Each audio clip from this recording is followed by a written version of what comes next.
Okay, children's, we are reading chapter 7, starting at the top of page 53 if you've got the same looking book as me. Brian's gutsed himself on berries and now he's about to pay the consequences. So we're on chapter 7, top of page 53. Mother! He screamed it, and he could not be sure if the scream awaked him or the pain in his stomach. His whole abdomen was torn with great rolling jolts of pain that doubled him in the darkness of the little shelter, put him over and face down in the sand to moan again and again, "Mother! Mother! Mother!" Never anything like this, never. It was as if all the berries, all the pips, had exploded in the centre of him, ripped and tore at him. He crawled out of the doorway and was sick in the sand. Then he crawled a bit further and was sick again, vomiting and with terrible diarrhoea for over an hour. For over a year, he thought, until he was at last empty and drained of all strength. Then he crawled back into the shelter and fell again to the sand, but could not sleep at first, could do nothing except lie there, and his mind decided then to bring the memory up again. In the mall, every detail, his mother sitting in the car with the man, and she had leaned across and kissed the man with the short blonde hair, and it was not a friendly peck, but a kiss. A kiss where she turned her head over at an angle and put her mouth against the mouth of the blonde man, who was not his father, and kissed, mouth to mouth, and then brought her hand up to touch his cheek, his forehead, while they were kissing, and Brian saw it.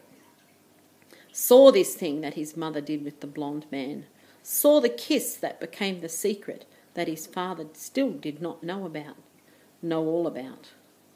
The memory was so real that he could feel the heat in the mall that day, could remember the worry that Terry would turn and see his mother, could remember the worry of the shame of it, and then the memory faded and he slept again.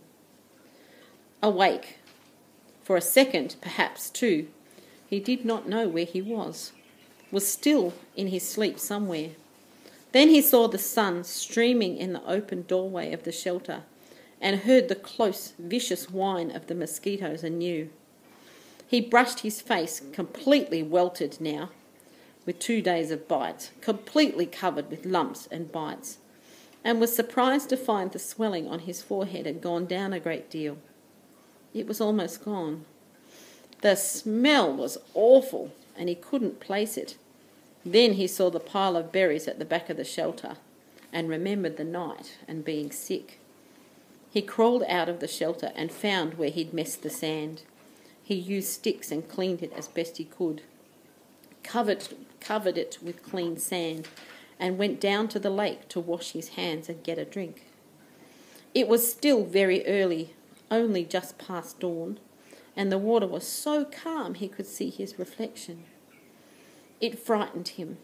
The face was cut and bleeding, swollen and lumpy.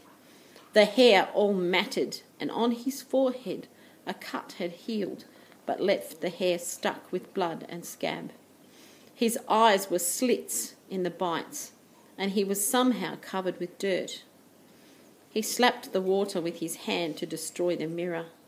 Ugly, he thought. Very, very ugly. And he was, at that moment, almost overcome with self-pity.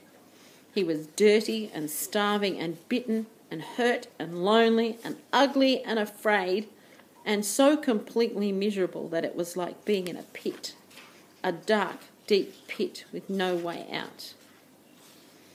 He sat back on the bank and fought crying. Then he let it come and cried for perhaps 3-4 minutes. Long tears, self-pity tears, wasted tears. He stood, went back to the water and took small drinks.